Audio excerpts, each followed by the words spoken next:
Hello, third grade readers. Welcome to our review today. So yesterday you read two different articles, one about the history of television and one about should we watch TV. These were in your Laughs book on page 328.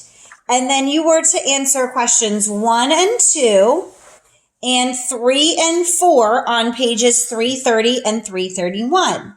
Today we're going to check our answers and see how we did. Remember, this is an opportunity to learn from your mistakes. So if you missed a question, obviously correct it, but also listen to why it is the correct answer, because you're going to be doing your test later this week to show off your knowledge. So question 1 says, which choice best describes why the author wrote History of Television?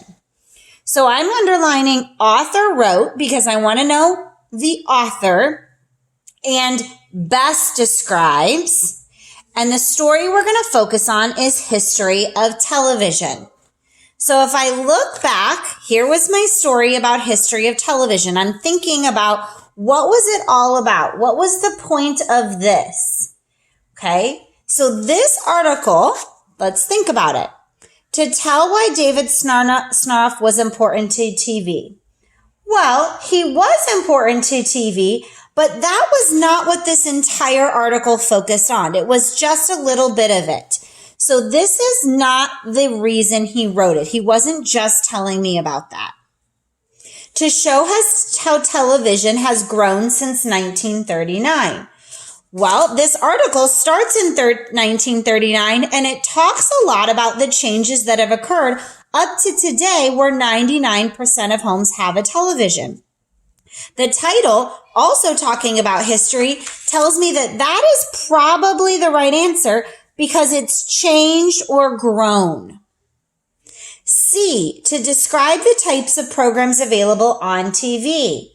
The types of programming that are on TV are just minor details. There's not even that many examples in there. So that would not be why. To prove that people watch too much television. There really is not any indication here about a problem with people watching it. They mention it about how much they watch or how much they own, but they don't really talk about watching it too much. So according to this article, the reason why the author wrote it was to talk about how television has grown. And again, that title gives us some idea as to what it's about. Question 2. This is a two-parter. Remember, answer and details. So if we find our details when we answer part A, we already have them for part B. Part A. Which is one of the most important ideas of should we watch TV? So most important idea is telling me probably main idea. And the article we're going to look at is should we watch TV? So I'm going to look back in my article here. And this article is talking a lot about people watching TV. It's talking in the paragraph about 99% of households own it. There's all kinds of programs, different things to watch, how many hours we watch, how much that would be for a whole year, that it takes no effort and it's bad for our health. So I'm noticing a lot of the commonalities here of we probably are watching TV too much. So let's look at it. A, television shows will make you smarter. Well, they mention this at one point in the article, but that's not really what the whole thing was telling me about. B, watching too much TV can be harmful. Well, I noticed in this article that they talked about that quite often. In paragraph 3, they were talking about that if you live to be 65 years or older, you would have watched TV for 9 years. I see here that it doesn't require any effort, that people often eat junk food when watching. It's bad for your health. And then it even mentions down here, watching 4 hours or more, you should think about doing something else.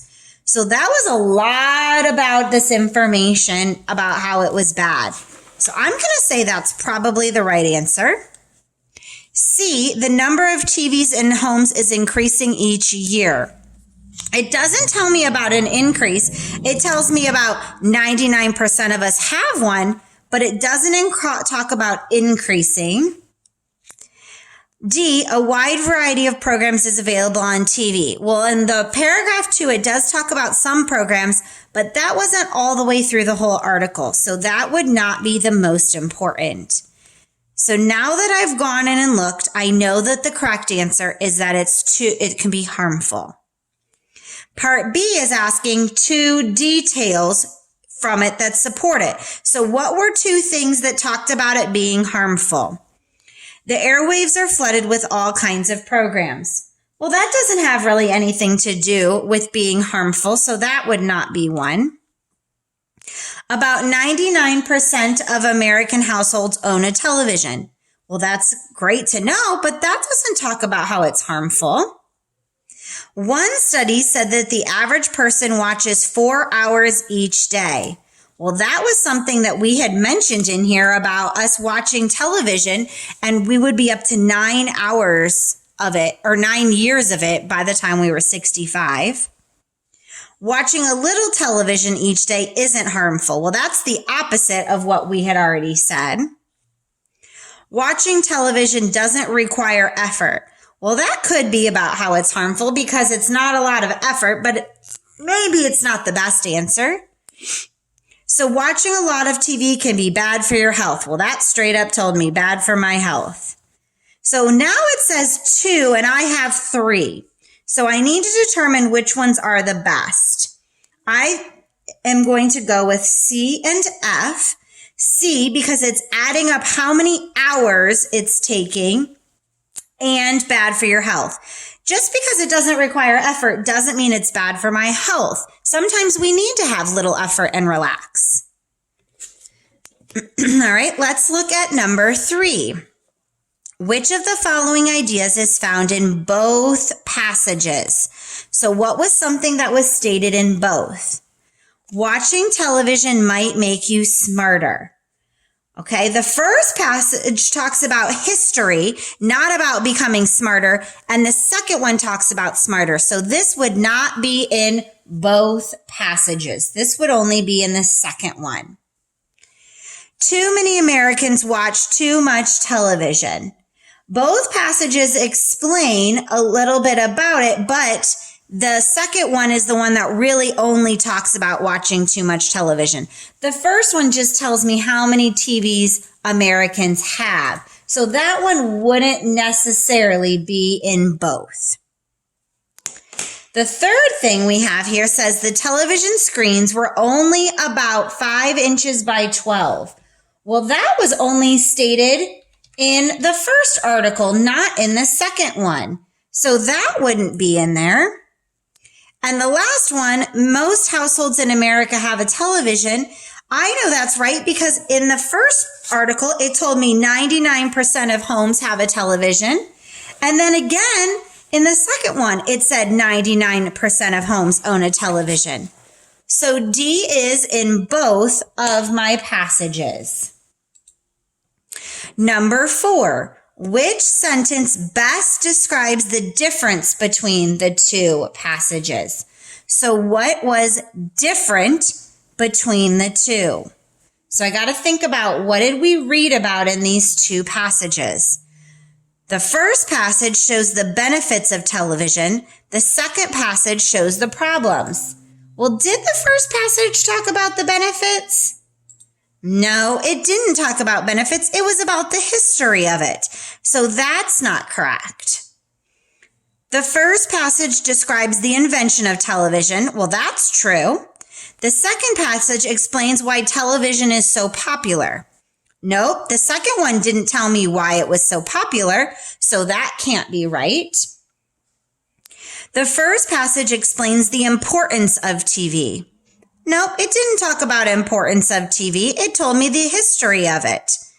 The second passage describes how TV can be used in education. No, they didn't talk about TV in education at all. So C is definitely a wrong answer. D, the first passage describes the history of television. Yes, that's true. The second passage explores whether watching TV is good or bad. That's true also. It talked about my health.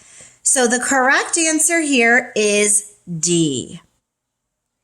All right, I hope that you got some of these right. Again, if you did not, think about why the answer you have is incorrect and what was correct, and change your answers for future use.